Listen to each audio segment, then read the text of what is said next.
Кыйгады тамак тиһәләр, күҙ алдына шундук халҡыбыҙҙың арҙаҡлы улы Шәйхзада Бабич килеп баҫа.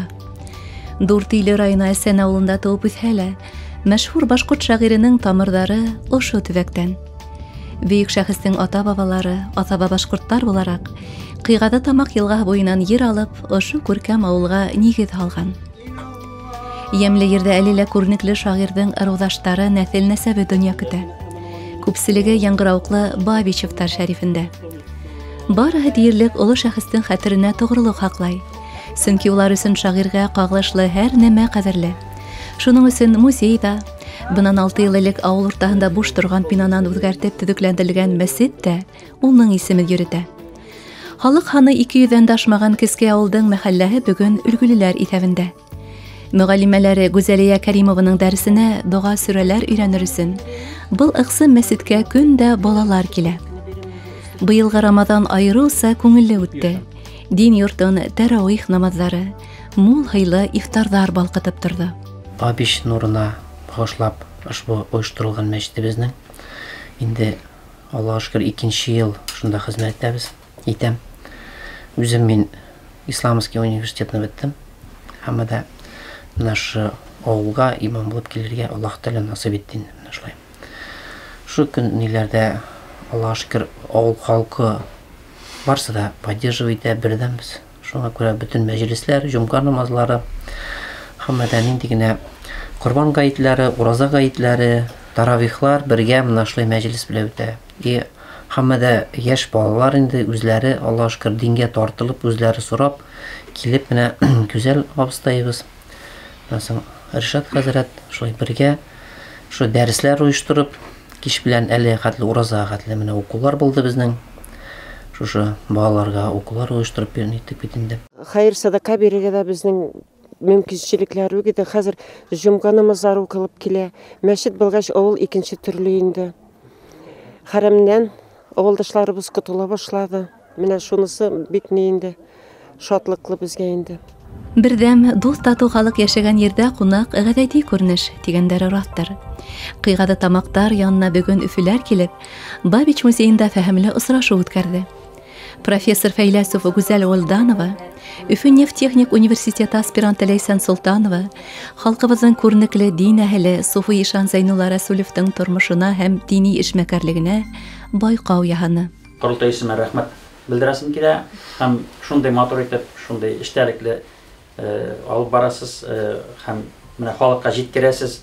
Исеме тарихта, изгелектәре халыҡ күңелендә һаҡланған абруйлы Ишандың яҙмышы, шәхесе был һөйләшеүҙә ҡатнашҡан берәүҙе лә битараф ҡалдырмағандыр. Бөгөнгө Язғы тамаҡ җирендә үткән мәҗлесләрдә безнең инде оло буында булган безнең дәүләт тарафынан килгән инде әйтергә кирәк Муса галәйһиссәламның әйткән шундай бер аяты бар. Бер унда гына таптану дөрес фикер түгел, дөрес гамәл түгел ди. Безнең мөслим булган мәдәләр һәр вакытта да нинди булса изгелеккә, иелеккә, яхшылыкка, изгелеккә омтылырга тиеш вакытыбыз. Ни өчен дигәндә инде һәрбер кавым, һәрбер бәндә үзенең бу дөньяда яшәгән вакытта киләчәк буыннарга нинди булса да эс калдырырга тиешле, изгечләр, изгәмәләр калдырырга тиешле. Шулай инде безнең югалмый торган зур әдәбиятлар ябыла торган гамәлләребез бар. Шулай китаплар бастырып калдыру, мәчетләр салдырып калдыру, инде көйләр казыту, күперләр салдыру, тишмәләр дия кирәк. Һәм шуның иң мөһиме дини балалар тәрбияләп карап калдырырга тиешле хаклыбыз. Пәйғәмбәребез Мөхәммәд галәйһиссәләту вәссәламның бер хәдисендә былай диелә: Бер яҡшы мәжлес 1000 насар мәжлестең онаһын юя. Иманыбыҙ камил. Музейҙа, артабан Бабич нуры мәсетендә дауам иткән бөгөнгө осрашыуҙа тап шундай бәрәкәтле, йөрәккә яҡтылыҡ һәм рәхәтлек булып сырналған яҡшыһынан. Зәйнулла Рәсүлев турында мин китабын аның турында былай да уҡыған идем. Мында еще да күберәк мәғлүмәт алдым. Рәхмәт сезгә, барығыҙға да. Аллаға шөкөр, бөтөн кешеләр ишеттеләр, килделәр. Кемгәдер бит инде кызык ул.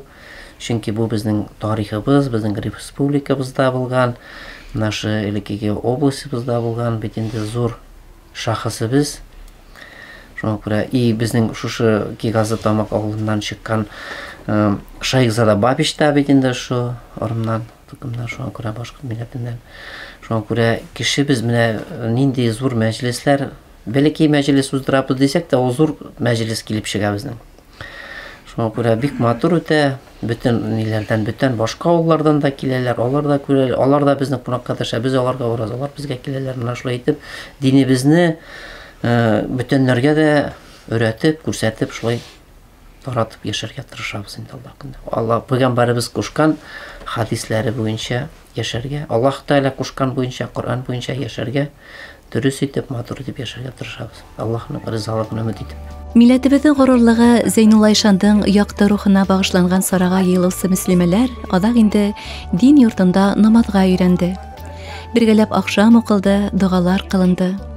Матур гамәлдәр, файдалы мәгълүмат, дини дәресләр менә үткән ошондай сараларда һич шикһез һәр кемдең күңеле йомшаралыр.